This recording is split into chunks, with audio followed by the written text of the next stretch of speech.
Hello everyone, this is Ritesh from Dancing with Data. So what I have for you today? So we are going to talk about hands-on interview questions. This is my second series. So this is the first question. Explain the types of Tableau calculation with example.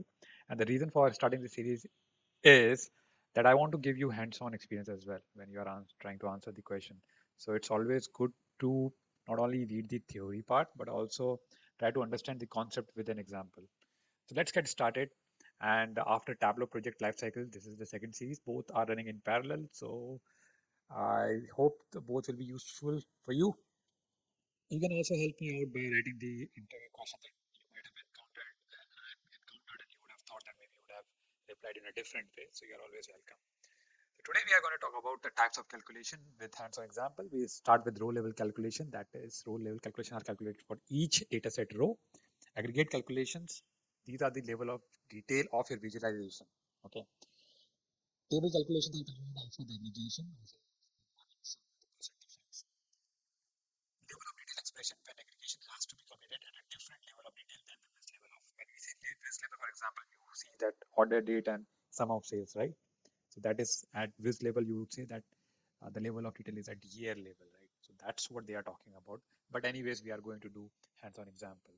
So let us first go to the worksheet and start with the row level calculation. So in front of you, you can see a particular order ID, profit and sales, and profit ratio row level. So first of all, you would be thinking, what is this profit ratio and profit ratio row level? So let us go and see what is that. So there are two different calculations over there with profit ratio row level, you see that profit is divided by sales, right? No sum of profit divided by sum of sales. Whereas for the profit ratio, you would see sum of profit divided by sum of sales. So it gives you an idea, right? So when you are at order ID, and so let us first start with the sum of profit divided by sum of sales with the help of calculator. And because you see the profit ratios are coming different for both the formulas, right? So you must be curious, right? Why we see different profit ratios when you do sum of profit, sum of sales, and in the other side you do profit divided by sales. So let's try to do with the help of calculator and see. Go our visualization is at order ID level, and I have profit as minus 38.08, and to divide that by sales, sum of sales, that is 23.63, and here I get minus 1.611. So that is the profit ratio. So that's fine. That but how we are getting profit ratio at the row level where the formula is different, right? Like this. For this, how I am getting minus 3. Okay, let us first try to understand the concept of visualization level aggregation. Here, if you see, order ID is the dimension which is determining the level of detail for your visualization. Now you can think that with this data set, can we, for is it the lowest level of granularity or not? Just think about your Amazon or Flipkart. When you're ordering, and within that order, you will have multiple products, right? So probably that's not the lowest level of detail for this data set as well. And we'll try to find it out that whether do we have any something called product ID over there.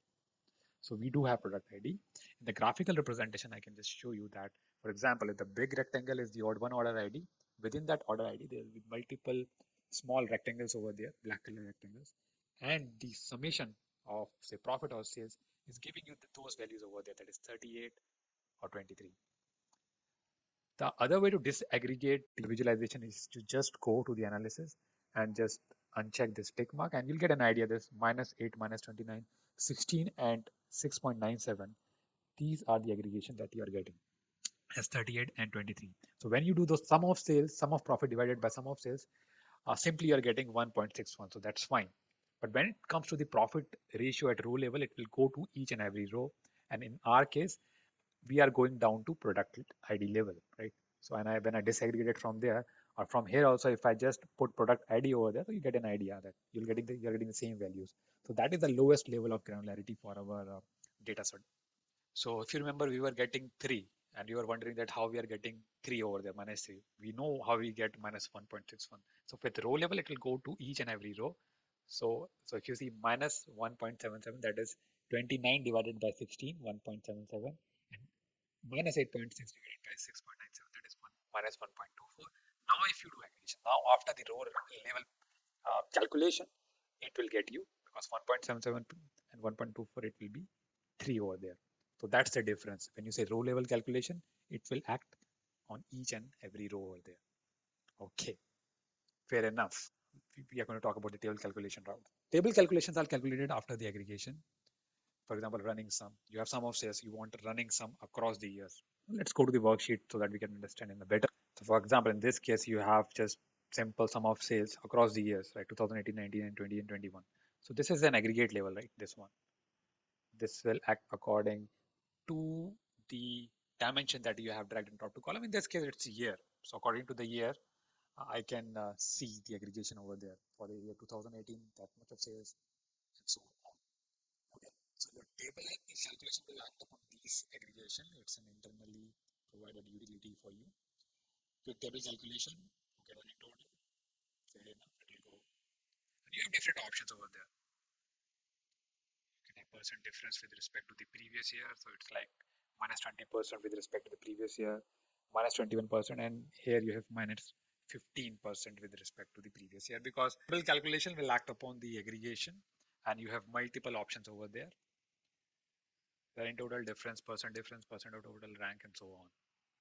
Last but not the least, we are going to talk about the level of detail. And if you go with the definition over there, level of detail expression when the aggregation has to be computed at a different level of detail than the width level of aggregation.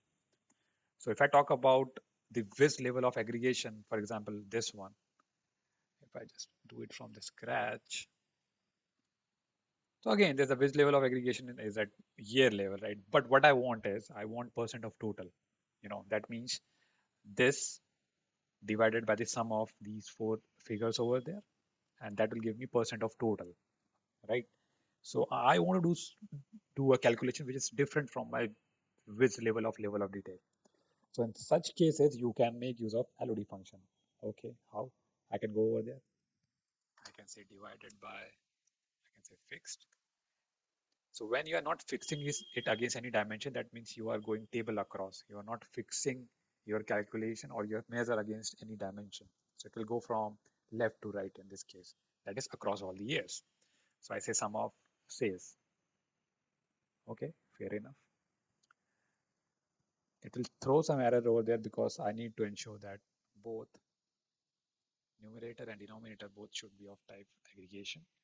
Now it says apply. So if I click enter, here you go. Maybe I want to have this as percent, so I can say into 100, into 100. That's it. I'm not liking this one, so I'll just remove this. Okay. So this is 34% of the overall aggregation, right? This is 26%, this is 21%, this is 17%. So with the help of this fixed LOD, level of detail, I have come out of the visualization level of detail over there, right? That has helped me to come out of that. And remember that this will, the order of, as far as order of operation is concerned, this will happen first, right? This will happen first. This will happen first. Perhaps that is the reason you are able to get that percentage over there, right? This sum of sales as per your visualization LOD, that is here divided by overall sum of sales. So the order will be like that only. So if someone asks you during the interview, I hope that you will be able to clarify all the doubts of your interviewer over there, and you will give the example and you will give the definition as well. So this is Ritesh signing off from Dancing with Data, क्योंकि data ही दाता है, क्या तुमको सब कुछ आता है. Welcome everyone to Dancing with Data. This is Ritesh, and what I have for you today. And who am I? So as you know that we have already started our Tableau interview questions series, and this is our second question. The difference over here is that I want to give you hands-on experience, or I want to give you real-time examples. So today there is an interesting interview question that what is the difference between data visualization and visual analytics?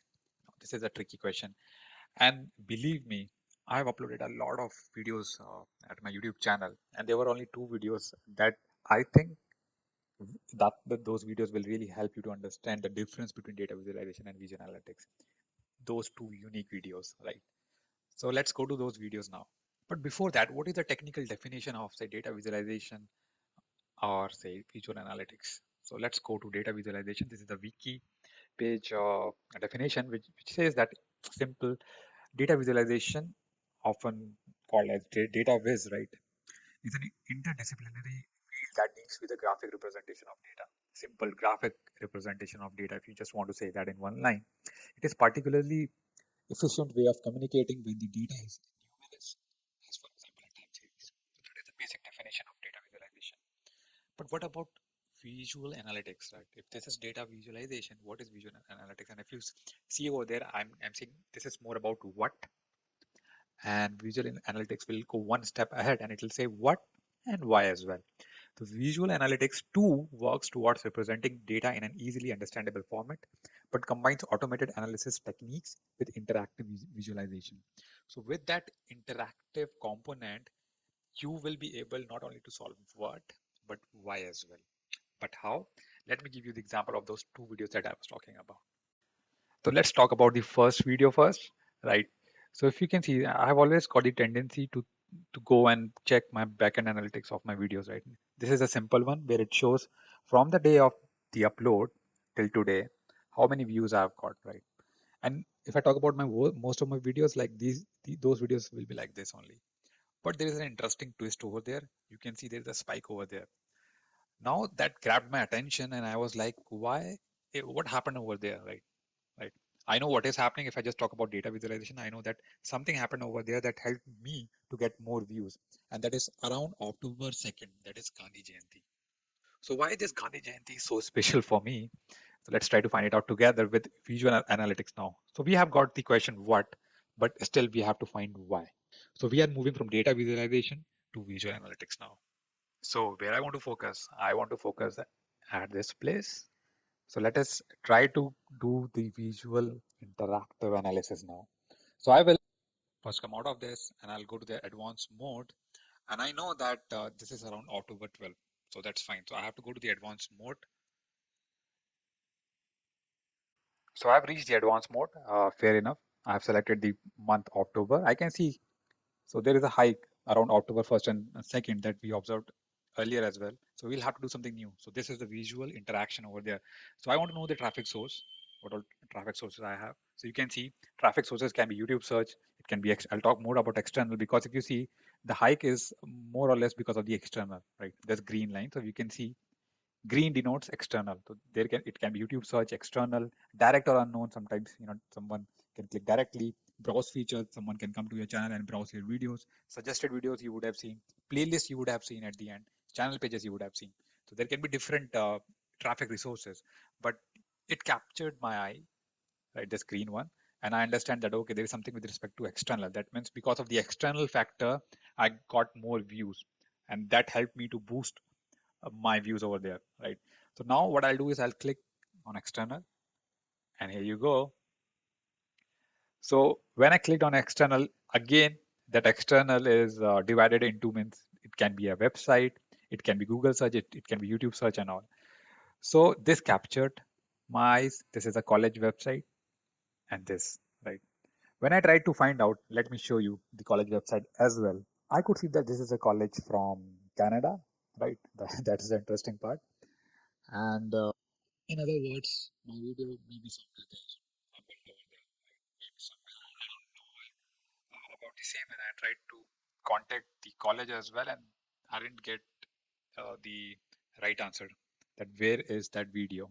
Although I got to know one more thing that in my YouTube, if I will disable the embed option, then nobody can embed my video to their website. So that was the suggestion by them, but they could not answer my question. But anyway, it was interesting. Now we will try to connect one more dot, right? So if you see, there is something called geography as well. So if this is coming from a Canadian institute, so the geography, it should be dominated by that very country. So it should be,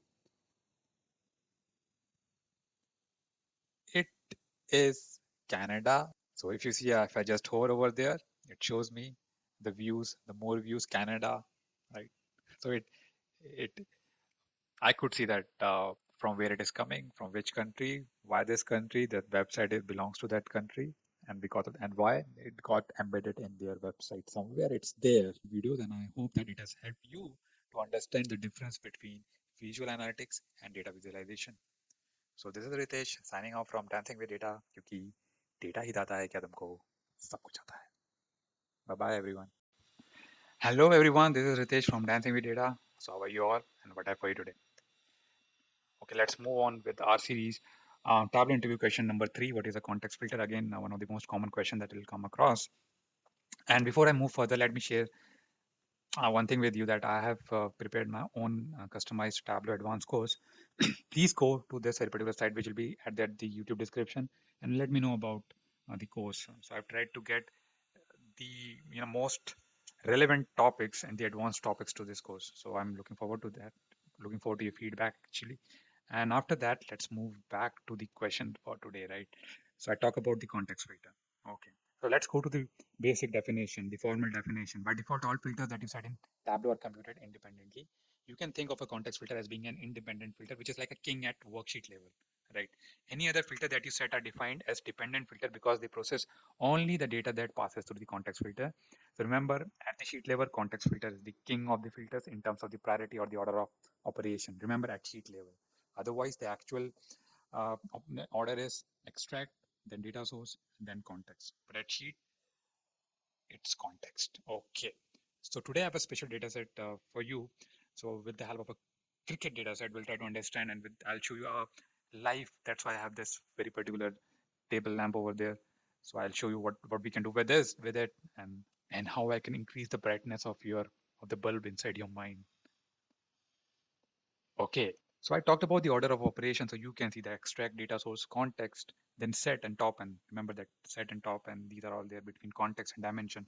You need to remember this one because this will help us to understand the example that we are talking about right now. So this is our simple data set. I have all the different players of the world with respect to the runs that they have scored. So Sachin at the top, Ricky Ponting, Jack Callis and all. So I need to create one filter over there. So that is my expectation that I want to create a filter. And when I filter with respect to different country, I need to see top 5 players of those countries, right? So I'll just put all over there first. And let us see what we can do. So first of all, I need to create the top and filter over there. And you remember where is top and filter?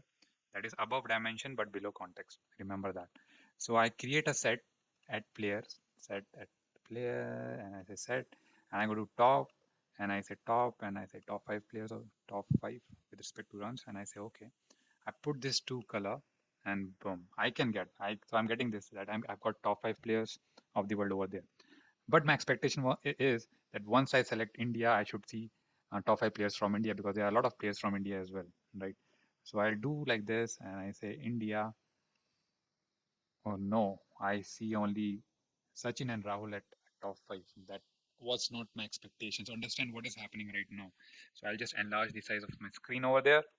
Right now the order is like this. This is my data source, this is my top end filter, this is my dimension filter. So I'm getting all the players from the world over there.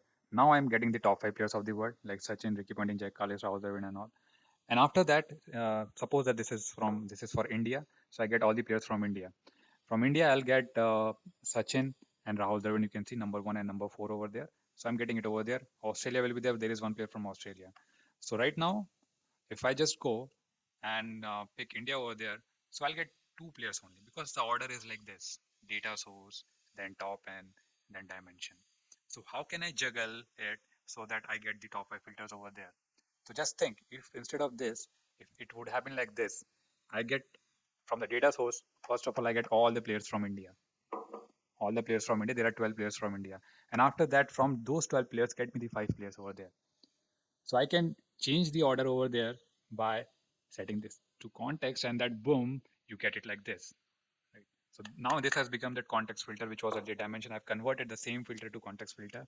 And sometimes you will also find in the Tableau official post over there that improve the performance of a view. So when we use, they say that improve the performance of a view using context filter. That means earlier you were trying to scan from the data source and you are scanning, like for example, if I say top 5, and if you don't have context filter in between, you are just trying to scan all the players from the world, right? But here, once you create this top filter, context filter, which is like a master filter at the worksheet, now you'll just scan Indian players only, right? Instead of scanning India, Australia, Pakistan, everything, you are just scanning Indian players. So that's the motive of Tableau post when they say that improve the performance of your view. So now this is the answer to this question, and I hope that you will the concept. If it was not clear, it is clear now, and you will be able to answer this question in the most efficient way. So this is Ritesh signing off from Dancing with Data. दिमाग की बत्ती चलाओ. Bye bye. Hello everyone, this is Ritesh from Dancing with Data क्योंकि data ही दाता है. Who am I? First of all, let me first give you a good news. This is our series Tableau interview question, and do you know this is today is our fourth question, but Tableau interview question number three. This has been selected as a Tableau blog post, and my blog is one of those blogs. So thanks to everyone. I think someone has nominated my blog over there, so thanks to him or her as well. And last but not the least, our we are going in the right direction with respect to this very particular series, so I'm quite happy with that. So let's move further to this question number four. Question number four is what is the difference between full refresh extract versus incremental refresh? This is quite generic. It's not limited to Tableau, so I'll give you some good generic example as I do always. The formal definition of full load is deleting the existing data and reconstructing it from scratch. That is full load. Incremental load is the process of loading data incrementally. Only new and altered data is loaded to the target. So let us start with a practical example. We are going to start with this biology book. Do you know that I've given MBBS as well? That's a different thing that I got failed. Doctor British doesn't sound cool, right? Anyways, so if you see, when I used to read biology, this is my sister book. She's a doctor. So we used to put a bookmark over there, right? Because we know that we have already read all these pages and these are not going to change. So we used to put bookmark. Why we used to put the bookmark so that we don't have to scan it from the scratch the next day. Otherwise, you're going to waste your time in scanning the pages over there. And this bookmark is based upon the page number technically. Okay, I have read this much today, so now I'll put it over there. This is a good example or good candidate for what? Incremental refresh. But if you are a 90s kid, do you remember these diaries, these telephone directories over there? And we used to write with our pen. A for Anil uncle, B for Best uncle, C for Chanchal uncle, D for anyways, right? But the thing is there, here I can put my bookmark. If somebody asks me that, I'll say that, okay, I've read this thing, you can ask something. I can tell, right? But here, everybody from my family, they are going to update it on a daily basis, or anyone can update this.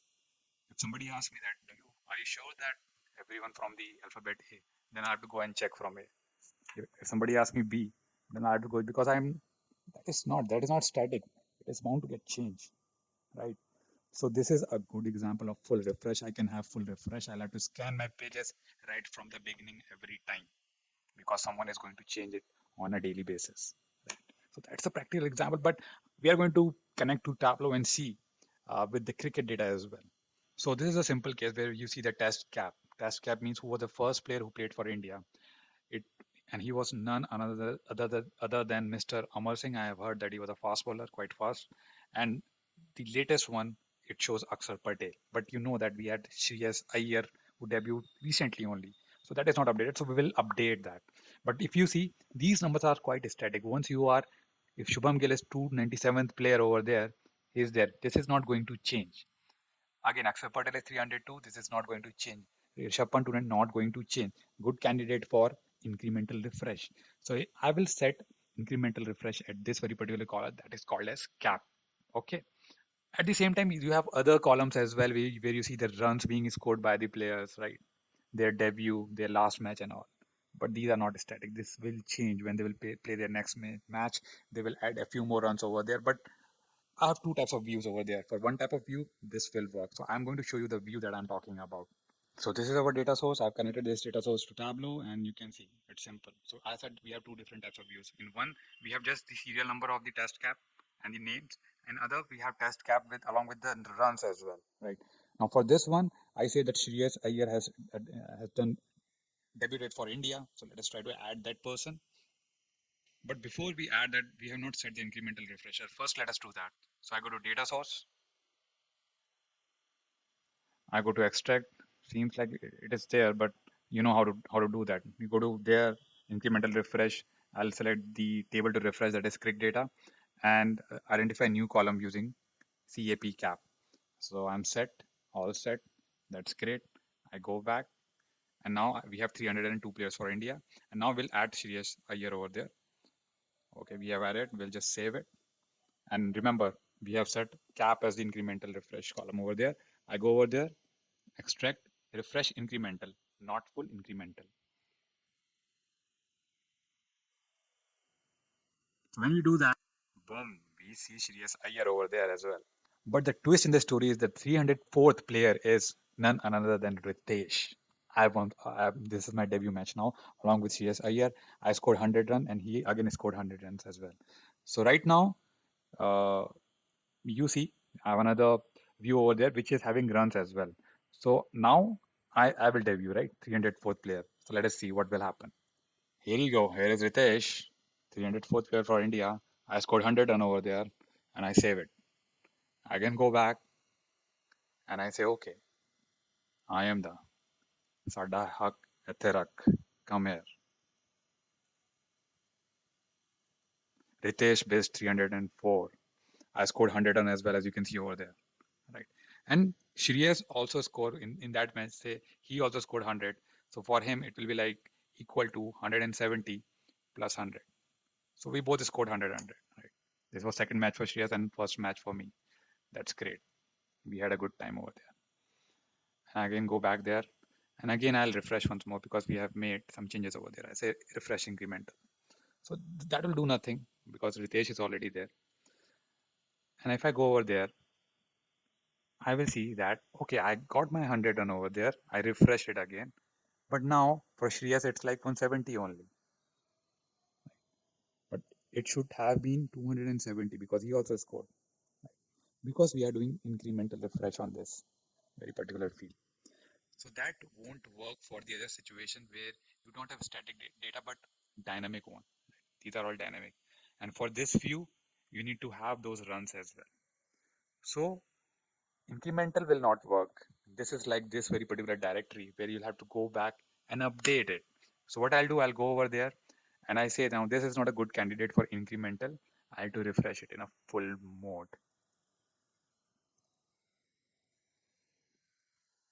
And boom, I can see 270 for Shreyas Iyer as well and 100 for me as well. So I hope you understand the difference between incremental and full refresh. Right? You understood, right? So this is Ritesh signing off from Dancing with Data. This is Dr. Ritesh भी signing off from Dancing with Data क्योंकि data ही दाता है क्या तुमको सब कुछ आता है. Hello everyone, this is Ritesh from Dancing with Data. So we are going to continue with our Tableau interview series, and the question today is Tableau file types. So this is one of the most frequently asked question. And before moving forward, who am I? Wow, I'm impressed. So today, with the help of my sisters Almira over there, we'll try to solve this is not a riddle, but we'll try to understand the difference between different types of Tableau files. The first one is the extract file. This is the most generic one because when you connect to a data source, you'll go either with a live connection or extract connection. So this is the first one, and dot hyper and dot tde both are Tableau file types of the extract. So why we have to? Because Tableau acquired a company called Hyper, and that company was into R&D with respect to the optimization of the queries, basically improving performance, right? And because of that, post 10.3 or 10.5, I am not sure, but instead of .tde, we started getting .hyper files over there. That means if you have the version which is compatible to .tde, if you're opening that with the newer version, it will automatically change to .hyper. You don't have to do anything from your side. But how do we create this? And we have several advantages. That is not the scope of this very particular video, but as you can see, if you have an Oracle database, if you want to work offline, you can create an extract instead of having a live connection. Also, you can provide this very particular extract to the folks who don't have access to the Oracle database, for example. It improves performance for sure. It's highly optimized. You can use a local copy of a substrate instead of working on the whole of the data set over there. But let's try to create one. Connect to data, Microsoft Excel. Okay, we have this one. Let me expand it. So if you go to data source, you have two options over there, extract. And once I go back to sheet one, it will ask you to save it, right? Now you can see that extension dot hyper, and I can say this as hyper. Okay, and I say save, and you can say, so I say yes. I can go to that very particular location, that is my document Tableau repository, and under data source it will be there. And you can please notice that you have two cylinders over there. There is an arrow over there that shows that data is being copied from the data source to another environment, or say a location. That's great. So here it is at the top, hyper, fair enough, of type Tableau extract. This is how a Tableau extract file is being created. Now, Tableau workbook, packaged workbook, Tableau data source, and packaged data source will start with .tds. And remember that .tdsx and .twbx both are similar.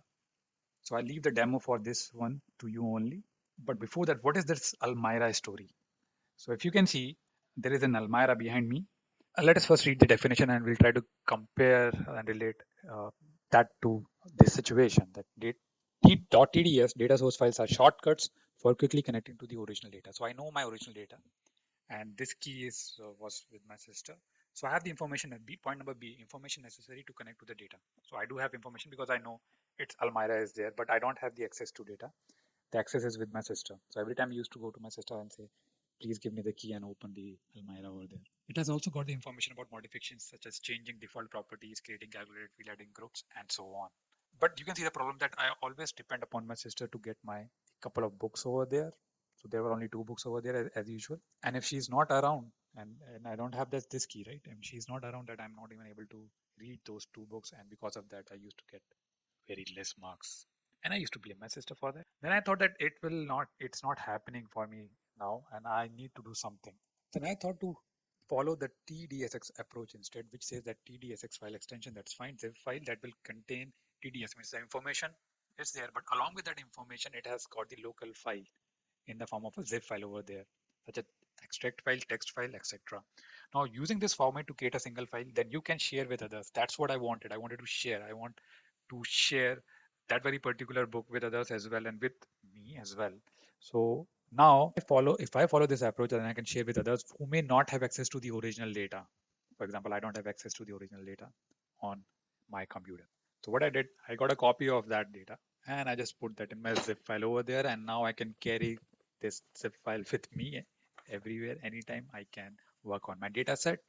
There is no problem at all. I don't depend upon the original data set over there. I'm having that data set in the form of a package over there. Now how I can see this practically with the help of files. So I'm doing from the scratch. I'm connecting to this location, person training Tableau files subfolder. Okay, that's fine, fair enough. First, I'll save this as a TDS file and TDSX file. Then we'll change the location and see what will happen. So first, let me save this as a TDS file, and I say add to save data source. Again, it will go to this location, and I say TDS file. TDS, that's it. Having only the location. Second one, again the same thing, add to save data source, but I will change the extension. Now I say TDSX, and I'll give the name TDSX, and again I'll save it. Now both are in the same location. I'll go to that location. So you can see at the top TDSX and TDS. Now I will change the location. Now this is like me asking my sister, I just have the location. Now she has changed the location of the book, and I don't have access to that. If that will happen, let us see. So first I'll have to change the location of my file. So I'll put it from my subfolder to a new location. So this is the new location. And now I will open one by one TDS file and TDSX file. First, let me open TDS file. So I go to the TDS file, let me open it. When I open this TDS file, you can see this red mark over there. That means, my sister has put it somewhere else, and I'm trying to find it out. And it's like this red mark, I'm not able to connect. And I go to the data source. Now, if my sister tell me the new location, I'm good. I will go to that location. But if I don't know, then I'm in a bad situation. Now I'm fine. She told me the location, and I'm good. And other thing is that whenever you will do right click and properties, it will always point to the location. So if you see, it is now pointing to the new location now. It is pointing to the location, and now we'll see what will happen when we do these properties on TDSX file. Okay, so let's go to the TDSX file now. Now I'm opening the TDSX file. that means I have my data over there in the zip file. So I don't depend if she has put it somewhere else. I have the copy over there and this zip file is with me. So if I open it, that should not bother TDSX. Let us see. Here you go. No red lines or no red exclamatory mark over there. I go to the data source. Everything looks fine. I have the data. It'll come up. Don't worry. Here you go. And I go sheet one. And now when I do right click and I say properties over there, now you can see the difference over there. It is not there at that original location. It is there user Ritesh, local temp, Tableau temp, and then now it's there in my zip file. It does. So you can go and change the location of the original file. That does not matter to me now.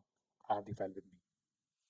Now coming to TWB, it's very basic. It says that workbook hold one or more worksheet plus zero or more dashboard and stories. Means that you should have at least one sheet over there with zero or more dashboard or story, and you are in a position to save this as a Tableau workbook. That's it. But even here, if you see, there are two things over there. Second part, it will be like an exercise for you that I am giving it to you. Okay. But it's simple. It's quite similar to, you can relate that to TDSX. It says it is a single zip file that contain a workbook along with any supporting local file and background images. Package your work for sharing with others who don't have access to the original data. So it's the same thing. So if I save my workbook as TWBX instead, the local files will be attached to the workbook. And that's why in the Tableau community, you would have seen that everybody wants you to share in the TWBX format over there. Hello everyone, this is Ritesh from Dancing with Data, क्योंकि data ही data है. So what I for you today? Today we are going to talk about the difference between row level calculation and aggregate level calculation. So you can see the calculations over there with Tableau and Power BI, more or less same only, but the output, as you can see, for each market you see the profitable and non-profitable component there. Right, with row level calculation. If I turn profit to if sum of profit and go to the next page, now you can see you see only one component that is profitable. So it will be either profitable or non-profitable. So what is happening behind the scene? Let us try to understand this that with these cards over here. Okay, so let's move on. Row level calculation means it will go to each and every row. So for when you say the row level calculation, it will go to all the rows over there and it will label according to that. If you are plus 6, plus 1, that means you are green or say plus, or if you are less than 0, you are minus, right? So it will go to each and every row over there. And at the end, what will happen? It will break into two parts over there and you see plus 7 and minus 4, right? That's what happening with row level calculation. So that's why you see in every market you see plus and minus both, red and blue both. Now what happens with the aggregate level calculation? Now with aggregate level calculation, this labeling will not happen first, it will happen later on. First what will happen? Aggregation will happen first. So first sum, so whatever the aggregation is there, so this color coding will not happen first. So first what will happen? 6 plus 1, that is 7, minus 4, that is 3. Now 3 is greater than 0, then it should be green, right? As you can see right now in front of you, it should be green and it's plus 3, it's profitable. So with aggregate level, you will have only one label at the end because aggregation will happen first, labeling will happen later. With row level calculation, for every row, labeling will happen first and aggregation will happen later on. As simple as that. Bye bye, take care.